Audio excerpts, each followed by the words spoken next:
ஓம்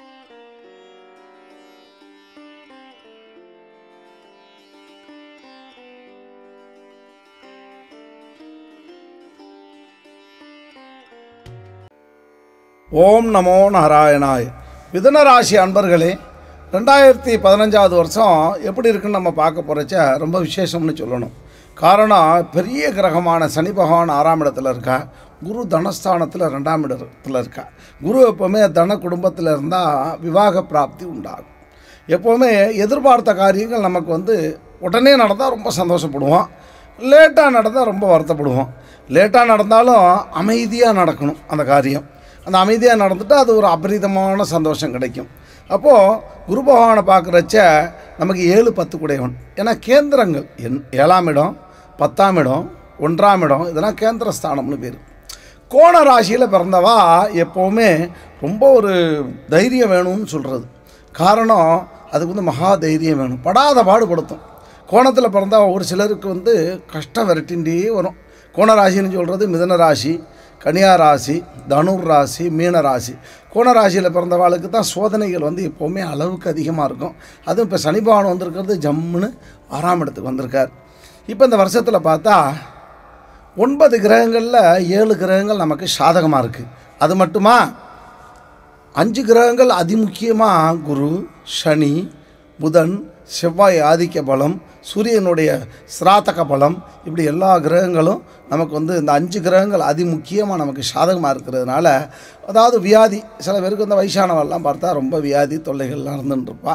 அவளுக்கெல்லாம் கொஞ்சம் தொல்லைகள் வியாதிகள்லாம் நீங்கி ஒரு சௌக்கியத்தை உண்டு பண்ணும்.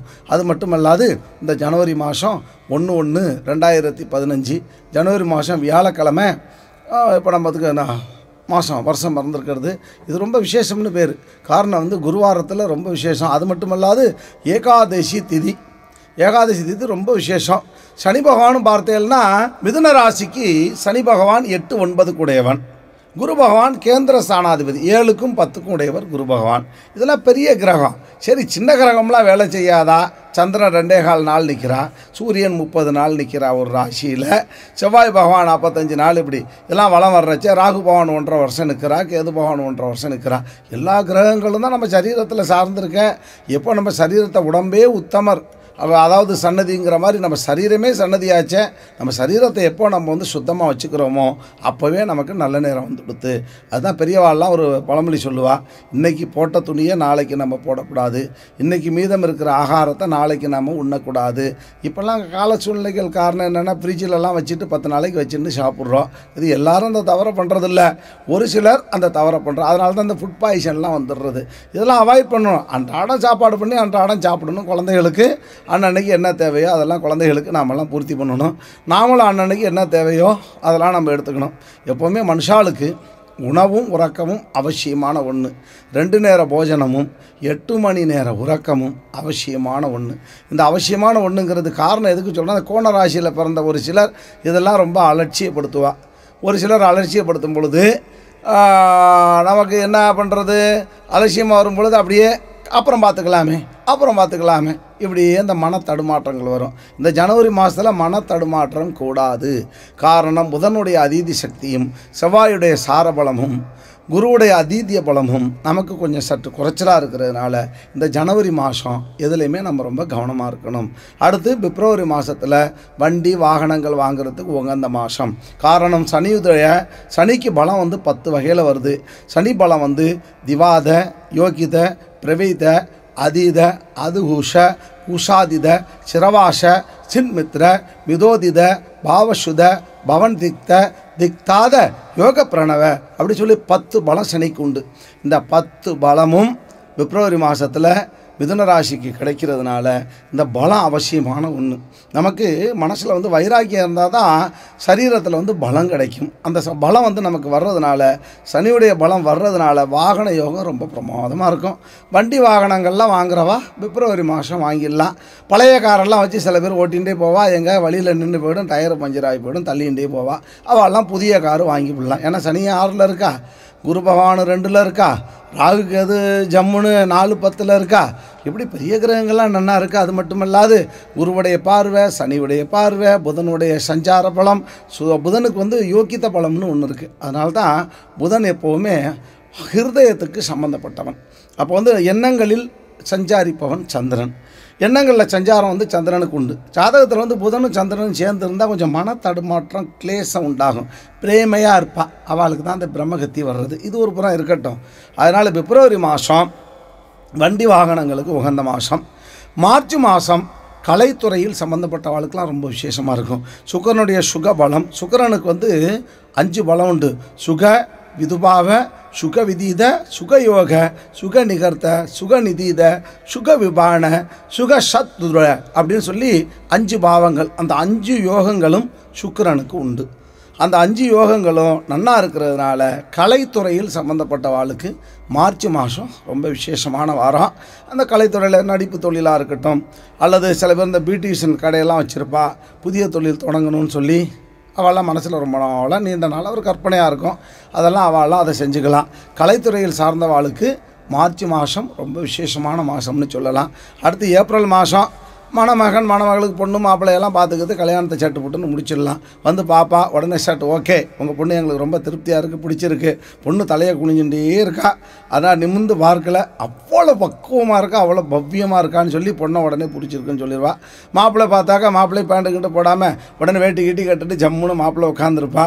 சரி மாப்பிள்ளை ரொம்ப பிடிச்சிருக்கு பாருங்கள், பழைய கலாச்சாரத்தை நினைவுபடுத்துகிற மாதிரி வேஷ்டியெல்லாம் கட்டின்ட்டு மாப்பிள்ளை நல்லா ஜம்முன்னு முழுக்கை சட்டை போட்டுன்னு உட்காந்துருக்கா, இதுவே எங்களுக்கு பிடிச்சி போச்சு அப்படின்னு சொல்லி மாப்பிள்ளை பக்குவமாக இருக்கான்னு உடனே சட்டப்பட்டுன்னு கல்யாணத்துக்கு ஏற்பாடு பண்ணிவிடலாம். காரணம் குருவுடைய அதீத சக்தியும், குருடைய அதீத பலமும், அதீத யோக பலமும், அதீத சுகவாக பலமும், பகுத சுக பலமும், 4 கேந்திர பலம் உண்டு குரு பகவானுக்கு. அது இந்த ஏப்ரல் மாதம் வர்றதுனால விவாக பிராப்தி உண்டாகும். அடுத்து மே மாதத்தில் குழந்த பாக்கியம்லாம் ரொம்ப பேர் தவிச்சுன்னு இருப்பா. என்ன செய்கிறது, நீண்ட நாளாச்சு கல்யாணம் ஆகி 1 வருஷம் ஆச்சு, 2 வருஷம் ஆச்சு, 3 வருஷம் ஆச்சு, 4 வருஷம் ஆச்சு, 5 வருஷம் ஆச்சு. அதெல்லாம் பெரியவாள்லாம் சொல்லுவாள், என்ன ஒரு புழு பூச்சியை கூட காணும் அப்படின்னு சொல்லி பெரியவாள்லாம் சொல்கிற வாள்லாம் உண்டு. அதில் கல்யாணம் ஆகிட்டா மறு வருஷமே மாட்டு பொண்ணை பார்த்து மாமியார் கேட்பா, என்னம்மா ஏதாவது விசேஷம் உண்டா, உடனே கேட்போம். இது மாதிரி அக்கம் பக்கத்தில் உள்ளவாள்லாம் எத்தனை சொத்து இருக்குது, பிள்ளையாண்டா எவ்வளோ சம்பாரிச்சா, மாப்பிள்ளை என்ன சம்பாரிச்சா, இதை கேட்க மாட்டா, குழந்தை இருக்கா அப்படின்னு தான் கேட்போம். அதனால் எல்லோருக்கும் இந்த கலியுகத்தில் குழந்தை பாக்கியம் உண்டாகணும் அடியேன்னு பிரார்த்தனை. காரணம் வந்து குழந்தைங்கிறது 1000 கோடி செல்வம் இருந்தாலும் விலை மதிக்க முடியாத ஒன்று குழந்தை பாக்கியம்.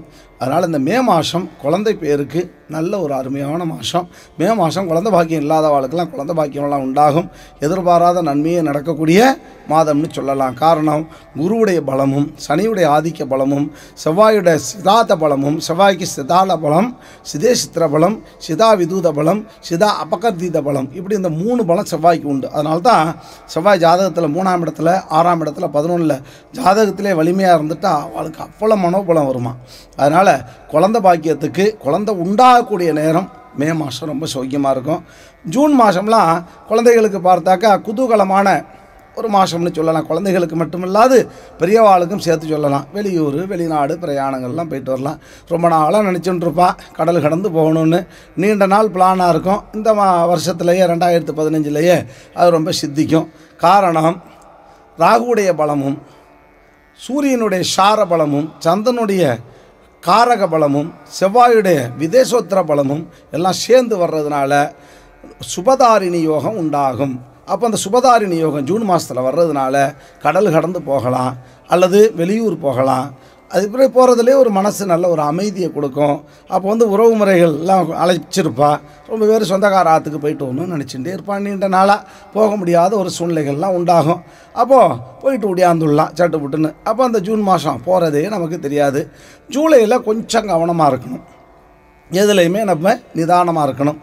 இருந்தாலும் வீடு மனை வாங்கக்கூடிய யோகம் ஜூலையில் உருவாகும். காரணம் வீடு மனை வாங்குறதுக்கு பூமி காரகன்னு நம்ம யாரை சொல்கிறோம் ஜாதகத்தில், அதாவது பூமி காரகன்னு சொல்லக்கூடியது செவ்வாயை சொல்கிறோம். செவ்வாய்க்கு வந்து மனைக்காரகன்.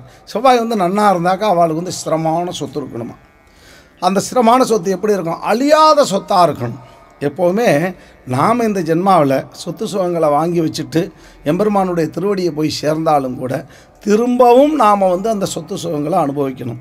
அப்படிப்பட்ட ஒரு யோக பாவம் இந்த ஜூலையில் உங்களுக்கு பிரமாதமாக இருக்கிறது. அதனால் அழியாத சொத்துக்களை நீங்கள் வாங்கி சேர்க்கலாம்.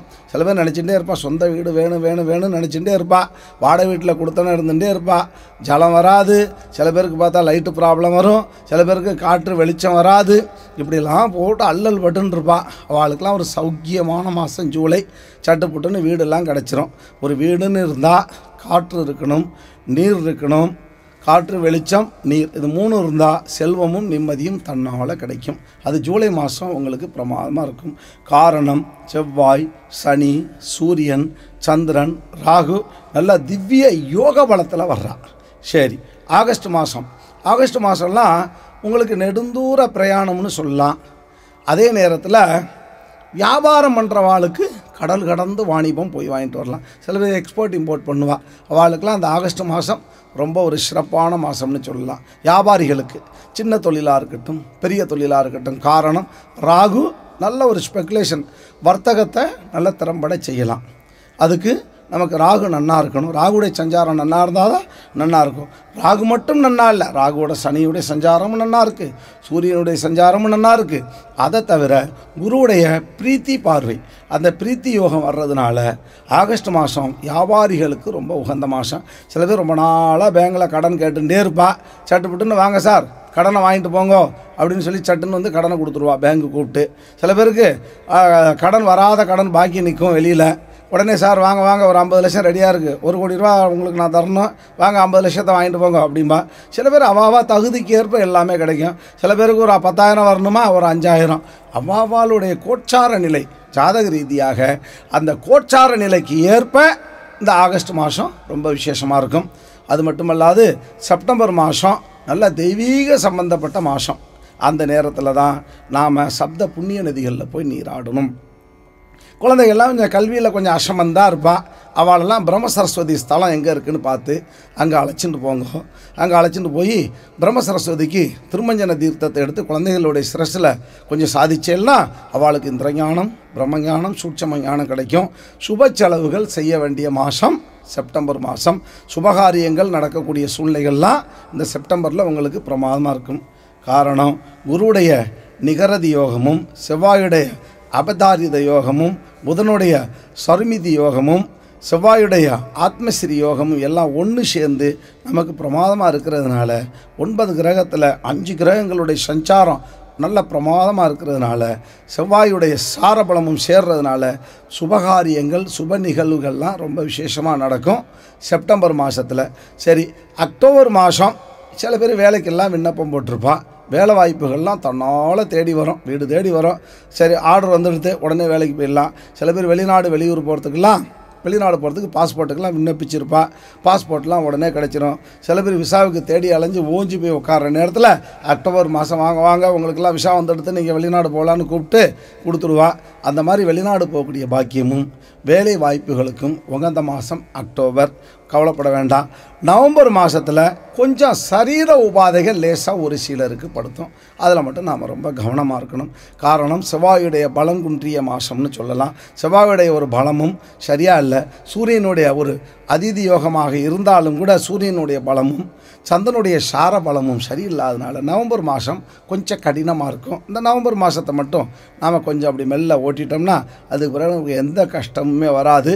டிசம்பர் மாதம் கேட்கவே வேண்டாம், எல்லாமே கைகூடி வரும். உறவு முறைகளுக்கெல்லாம் விருந்து உபச்சாரம் பண்ணலாம். வாங்க அண்ணா தம்பி ரொம்ப நாளாக சண்டை போட்டுக்கிட்டு பிரிஞ்சு இருப்பா.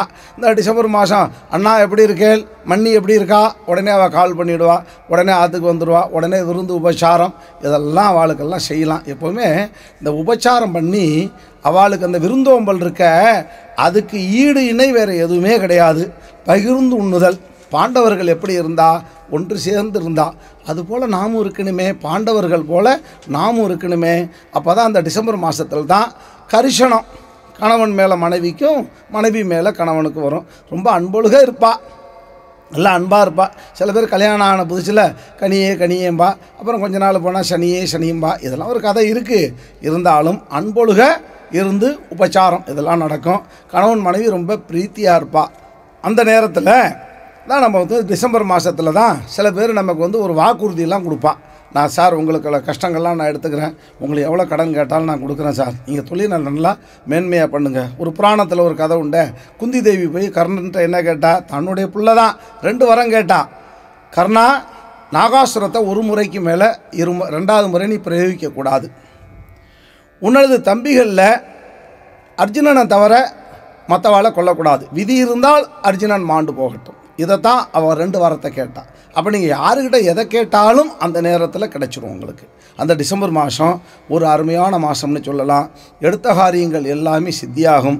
வியாபாரமாக இருக்கட்டும், வெளியூர் பிரயாணமாக இருக்கட்டும், எல்லா காரியமும் இந்த டிசம்பர் மாதத்தில் கைகூடி வந்துடும். அப்போ மிதுன ராசியை பொறுத்தளவுக்கு இந்த 2015 வருஷம் 100%க்கு 95% நன்மையே நடக்கக்கூடிய மாதம் இது. அப்போது நம்ம எல்லா காரியங்களையும் நாம் சித்தி பண்ணி ரொம்ப உயர்வாக வரணும். அப்போ அந்த குழந்தைகளுக்கெல்லாம் பார்த்தீங்கன்னா அந்த கல்வி நிலையில் ரொம்ப மந்தமாக இருப்பாள். அப்போ நம்ம என்ன செய்கிறது, கல்வி நிலையில் மந்தமாக இருக்கிறச்ச குழந்தைகளுக்கு இந்திரஞானம், பிரம்மஞானம், சூட்சம ஞானம் வரணும். அதுக்கு நாம் அவளுக்கு உறுதுணையாக இருந்து எல்லா காரியத்தையும் அவள் கூட இருந்து நாம் செய்யணும். எப்படி நாம் குழந்தைகளை வளர்க்குறோமோ, எப்படி ஒரு செடியை ஜலம் விட்டு வளர்த்தால் அது வளர்ந்து பெருசாகுதோ, அதுபோல் தான் குழந்தைகளும். என்ன நம்ம சொல்கிறோமோ அதுதான் குழந்தைகள் நமக்கு திருப்பி சொல்லும்.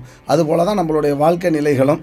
அதனால் மீனராசி, கோணராசியில் பிறந்தவர்கள் கொஞ்சம் அப்படி மன தடுமாற்றங்கள், சஞ்சலங்கள்லாம் இருக்கத்தான் செய்யும். இருந்தாலும் கூட இந்த சனிப்பெயர்ச்சியாக இருக்கட்டும், சனிப்பெயர்ச்சி பார்த்தீங்கன்னா 3 வருஷம் 3 நாள் பெரிய விசேஷம்.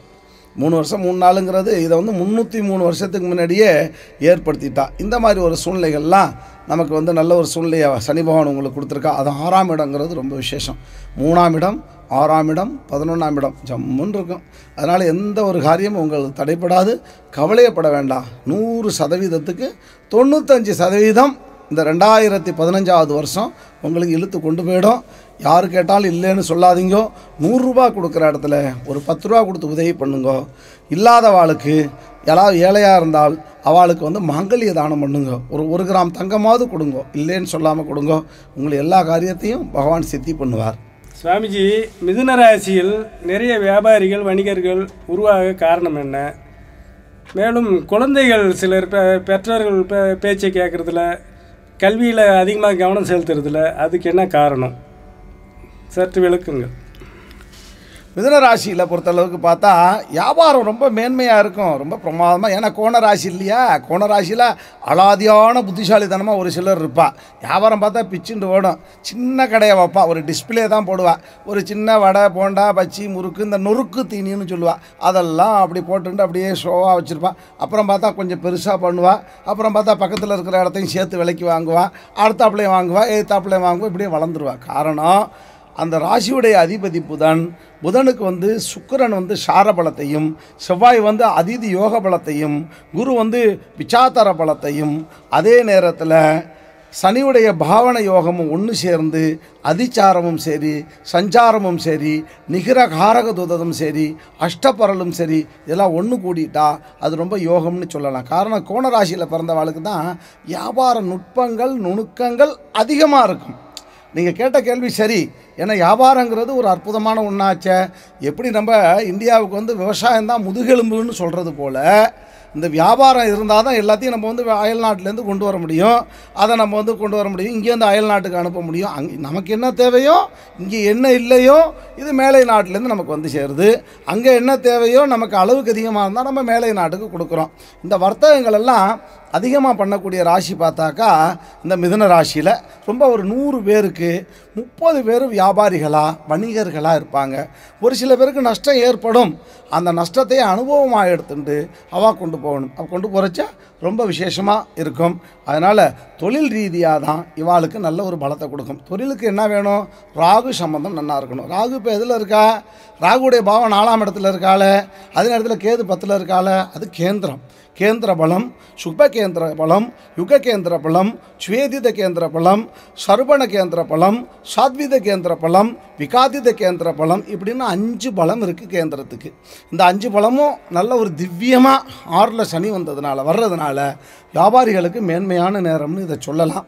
வியாபாரிகள் மேலும் மேலும் உருவாகுவா. இந்த வாரிசு அப்பா இருக்கா, அப்பா இருந்துட்டு வியாபாரம் பண்ணிட்டு இருக்கா, பிள்ளை நல்லா படிச்சிருப்பா, வேலை கிடைக்காம ஆற்றுல உட்காந்துருக்கிறச்ச அப்பா சொல்லுவா, அப்பா என்னோடய வியாபாரத்தை இன்னும் எடுத்து நடத்த முடியலையேப்பா, நீ தான் அந்த வியாபாரத்தை கவனிக்கணும்னு அப்பா மன்றாடும்போது பிள்ளையாண்டா அந்த வியாபாரத்தை ஏற்றுக்கிறது இல்லையா?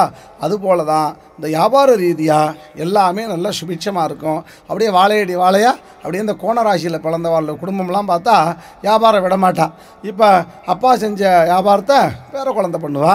உடனே தாத்தா விட்டுட்டு போனா. இப்போ நான் சௌக்கியமாக இருக்கேன், வீடு வாசல் மனையெல்லாம் வாங்கி ஓஹோன்னு இருக்கேன். நல்ல ஒரு ஸ்ரீ சம்பத யோகம் அவனுக்கு உண்டாயிடுத்துன்னா நல்ல ஒரு பொண்ணாக கிடச்சிடுவா. அவள் நிறையா சொத்து சுகங்களோடு வந்துடுவா. அப்போ ஸ்ரீ சம்பத யோகத்தையும் நம்ம சில விளக்கணுமா இல்லையா? ஸ்ரீ சம்பத யோகங்கிறது புருஷ சம்பத யோகங்கிறது ஒரு அபரிதமான யோகம். அப்போ குருவுடைய பக்கபலம் ரொம்ப விசேஷமாக இருக்கணும். குருவுக்கு தாரக யோகம், தாரக பலம், நிகாக தாரக பலம், நிவித யோக தாரக பலம். அதனால் தார யோகத்தை குறிக்கக்கூடியவன் குரு. அதனால தான் பொண்ணு வீடு பார்க்க போகிறச்செல்லாம் தாரம் பார்த்து பார்க்கணும் அப்படின்பா. அப்போ தார யோகம் இருந்தால்தான் அந்த குரு நல்லா இருக்கா, குரு பலம் வந்துடுச்சா அப்படின்னு பார்ப்பான். அப்போது குரு பகவானுக்கு தாரக யோக பலம் உண்டு. அப்போ ஸ்ரீ சம்பத யோகம் வந்துடும். அப்போ இந்த ஸ்ரீ சம்பத யோகம் தொழில் ரீதியாகவும் நல்ல ஒரு முன்னேற்றத்தை கொடுக்கும். அந்த பொண்ணு வர்ற நேரம் மேலும் மேலும் தலைச்சி வந்துடுவா. ஆகையினால் இந்த மிதுன ராசியை பொறுத்தளவுக்கு நீங்கள் கேட்ட கேள்வி சரியான கேள்வி. அந்த கேள்விக்கு என்ன விளக்கம்னா, வியாபாரிகள் நிறையா, வணிகர்கள், தொழில் சம்மந்தப்பட்டவா நிறைய கூடிகிட்டே போவா. அப்புறம் ஒரு சில குழந்தைங்கள் வீட்டுக்கு அடங்காது. எல்லாரும் அப்படி இல்லை. அம்மா பேச்சை கேட்காது, அப்பா பேச்சை கேட்காது, அப்பாவை எதிர்த்து பேசும். தாயிற் சிறந்ததோர் கோயிலும் இல்லை, தந்தை சொல் மிக்க மந்திரம் இல்லை. அப்பா பேச்சுக்கு அடங்கி போகணும் குழந்தை. அடங்கி போனால் தான் வாழ்க்கையில் எதையும் சாதிக்க முடியும். அதுபோல் அம்மா அப்பாவும் குழந்தைகளுக்கு முன்னாடி தகாத வார்த்தைகளை பேசக்கூடாது, துஷ்டமாக நடந்துக்கப்படாது, தகாத காரியங்களை செய்யக்கூடாது. குழந்தைகளுக்கு முன்னாடி பச்சை மரத்தில் ஆணி அடித்தது போல் குழந்தைகள் வீணாக போயிடும். அது இந்த கோணராசியில் பார்த்தா ஈர்ப்பு ஜாஸ்தி இருக்கும். எப்படி ஒரு வெள்ளத்துண்டை பார்த்து ஒரு எறும்பு ஓடுதோ அதுபோல் அந்த ஈர்ப்பு ஜாஸ்தி இருக்கும். துரியோதனனுக்கு எது மேலே ஆசை உண்டாச்சு? மண்ணு மேலே ஆசை உண்டாச்சு. ராவணனுக்கு எது மேலே ஆசை உண்டாச்சு? பெண்ணு மேலே ஆசை உண்டாச்சு. அதனால் மண்ணாசையினால் உண்டானது மகாபாரதம், பெண்ணாசையினால் உண்டானது ராமாயணம். அப்போது ராமாயணத்தில் ஒரு கூனி, மகாபாரதத்தில் ஒரு சகுனி. எல்லாமே இந்த ஆசை. அதனால் சின்ன குழந்தைகளுக்கு நம்ம ஆசைகளை அதிகமாக உண்டாக்கக்கூடாது. அவனுக்கு கல்வியை தவிர வேறு எதையுமே போதிக்கக்கூடாது. கல்வி, இந்திரஞானம், பிரம்மஞானம், சூட்சமஞானம். குழந்தைகளை கார்த்தால பக்கத்தில் உட்காத்தி வச்சு குழந்தைகளுக்கு நல்ல மந்திர உபதேசங்களை சொல்லணும். குழந்தைகளுக்கு முன்னாடி கெட்ட வார்த்தைகள்லாம் பேசக்கூடாது. குழந்தைகளுக்கு என்னென்ன அறிவுரைகள் சொல்லணுமோ, சாப்பாடு ஒரு கவலம் அமிர்து சாப்பிட கொடுக்குறச்ச கூட அந்த குழந்தைகளுக்கு நல்ல விஷயங்களை நாம் ஊட்டுறச்ச அந்த குழந்தை நல்லா ஜம்முன்னு வந்துடுவா. அதனால் எதை பற்றியும் கவலைப்பட வேண்டாம். இந்த 2015 வருஷம் வியாபாரிகளுக்கும் சரி குழந்தைகளுக்கும் சரி ஒரு அபரிதமான வருஷம்.